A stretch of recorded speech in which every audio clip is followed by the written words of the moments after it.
I'm going to save all the intro jargon for the end of this because what was that game last night? What's going on, everybody? It's that Pens fan 412 starting to regret his name on YouTube because last night's game was ridiculous. Absolute ridiculous.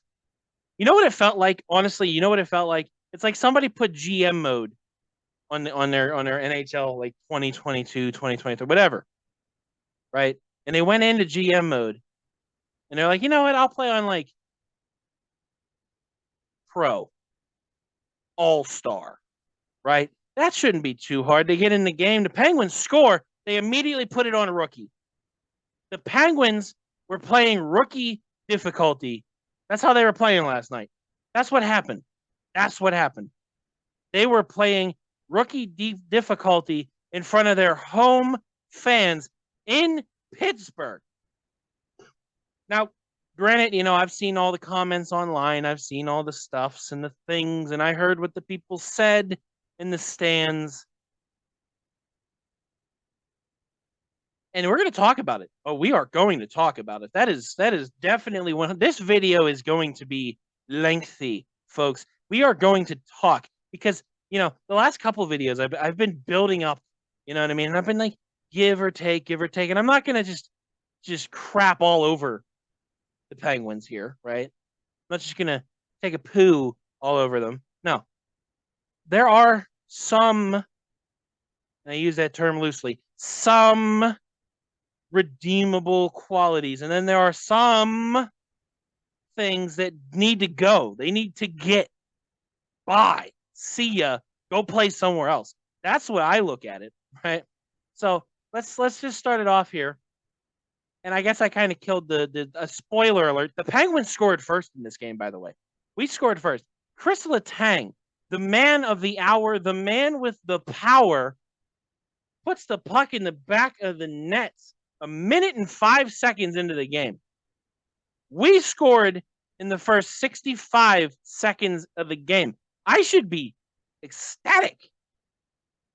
But knowing what happens in the rest of this game, it's like, who cares? Who cares at this point, right?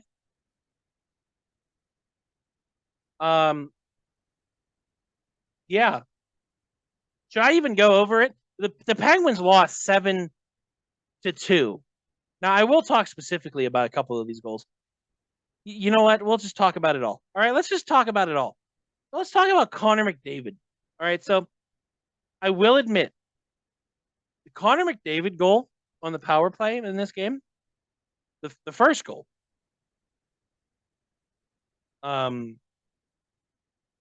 Jarry can't do anything there. I saw a lot of people crapping on Jarry, and there are moments in this game where I will crap on Jarry. But in this certain specific situation, Jarry cannot do anything about that. This is Connor McDavid. I don't like giving the guy credit, but credit where credit is due. That goal was outrageous. I'm sorry if I sound like I'm shouting. I kind of am. It was outrageous. Emphasis on outrageous, if you haven't caught on yet. Listen.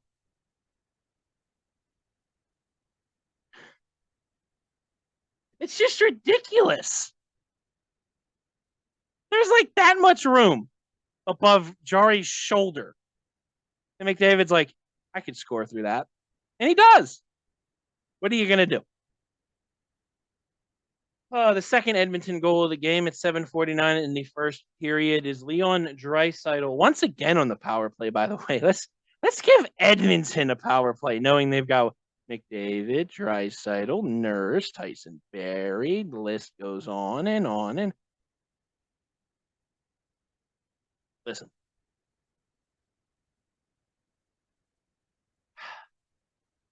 Brian Dumoulin needs traded. Did you hear me? Did you hear me? I said, listen, Brian Dumoulin needs traded. Gone. Gonzo. Goodbye. See you next time. Retire here, but leave now and forever hold your peace. I will remember all the Stanley Cups you helped us win, but you need to go.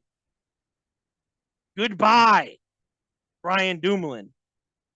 I respect you for what you have done, but what you are doing is not respectable. Leon Draisaitl is right in front of you. He's right here. Right here. And you're just standing there. Like, I'm just going to stand here and look at him menacingly and hope he doesn't do anything. But he did. He scored. Granted, it's not 100% your fault, because the 5% that I'm going to take away from that 100, making it 95% your fault, that 5% is Jarry's fault for giving up such a fat and juicy rebound. Yeah. I'm only blaming Jarry 5% for that. He does not give up giant rebounds very often. Oh, but when he does, Brian Dumoulin ain't going to do nothing about it, because Leon Draisaitl put it in the back of the net. It's 2-1. 6 minutes and 6 seconds into the second period, and Kailer Yamamoto getting his first goal in what I have apparently got from the commentary team, like, forever. And that, he's not the first one tonight that's gotten a goal in, like, forever. Just wait. Just wait. Just wait.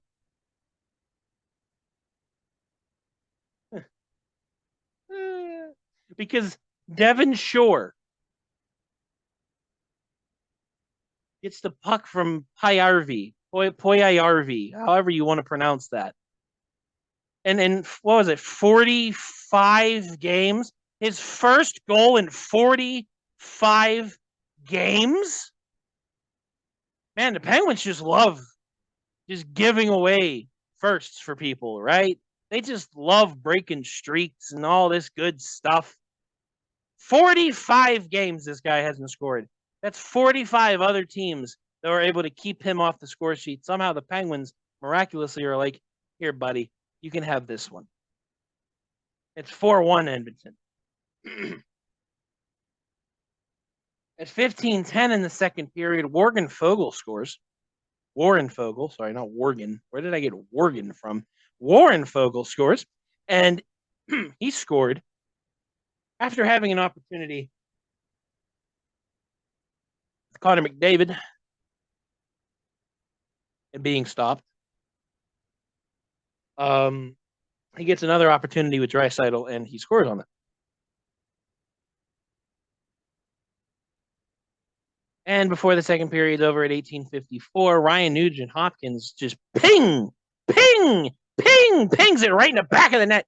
And it is 6-1 Edmonton. But we're not done yet, folks. We are not done. Not for a long shot. Because we get into the third period. The Penguins had a couple of goals in this game. I mean, they had a couple legitimate goals, 2 of them to be exact for a couple. And they had a couple more. As long as I have been watching the NHL, I have never seen linesmen, referees review goals as quickly and precisely as they had in this game. Out of all the games in a blowout where the Penguins could potentially, I'm not saying that if they would have gotten the other 2 goals and it would have been 4-6, that they would have come back and won. But what I'm saying is they had 2 goals taken away from them practically back to back. The first goal was offsides, which, I mean, you can't argue that. If it's offsides, it's offsides. It is what it is. I've seen it a million times. I've seen it with the Penguins a million times too. They get offsides rather, especially in very crucial moments. They do go offsides. Either offsides or too many men. But here's the thing. Literally right after that, they scored again. Like, literally right after, scored again. And I can read lips somewhat. And I looked at what Jeff Carter said to the guys on the ice, the boys. And they all like circled because it went in the back of the net and Carter's there and everybody's circling around. They're like, yeah, like they're not cheering, they're not celebrating. They're just like, we got another goal. We got a goal. Goal. And you can audibly see Carter go, was that offsides? No, it was a high stick. They took that one back too. What? That was the fastest review I have ever seen in my life. I swear to you, they did not look at that more than once. They were like, yeah, that's a high stick. No goal. Like 5 seconds. It took them 5 seconds. I have seen coaches challenges. I have seen referees look at plays for 10 minutes and decide what was right and what was wrong. But when the Penguins are getting blown out, when they're getting destroyed, it takes 5 seconds to do a review of a play, of a goal. 5 seconds. So Connor McDavid gets a penalty shot. And go figure, Connor McDavid scores. So it's 7-1. And then eventually Chris Letang, once again, this time on the power play, puts it in the back of the net at the end of the game. And it is 7-2. And that's the final score of this game. The Penguins get blown out 7-2 in their own barn at home in front of their fans that increasingly decreased throughout the game. Slowly but surely, the stands got emptier and emptier and emptier. And the chants for Hextall to be fired got louder and louder and louder and louder. And I'm not going to lie to you. I don't think Hextall is necessarily the problem here. I don't. Do I think moving players to get better players to be better would be very effective? Sure. Very sure. Definitely. 100%. The problem is our cap space is limited. The trade value for our players is slowly decreasing as the games go on. And Hextall doesn't want to give away draft picks, especially top draft picks, which I respect that. I like that. I like a general manager who doesn't want to just throw away a first round pick for no reason. Or even if there is a reason to not throw it away. Like if you can make a trade some other way, they'll find it. But my God, do we need a change? There needs to be a change. Dumoulin our defense is trash. Literal trash. Other than Chris Letang, name the second best defenseman on our team. Go ahead. Go ahead. Who? Who? I'm waiting. Jeff Petrie? Did I hear Jeff Petrie? Okay. I can understand that, yeah. Chad Rudeville?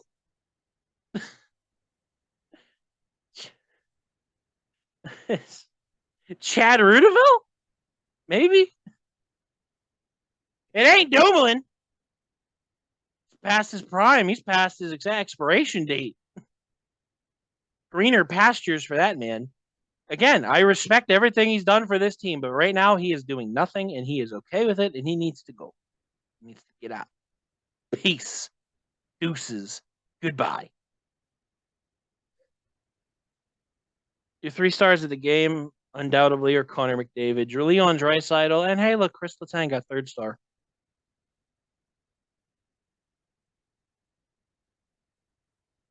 Good job.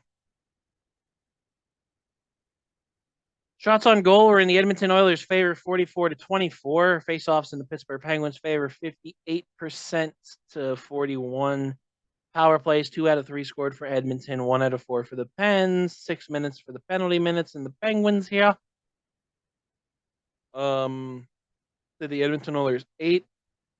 That confuses me because they had 4 power plays. And we only had 6 minutes, and they had 8. And I feel like this app has got this backwards. It's weird. Okay.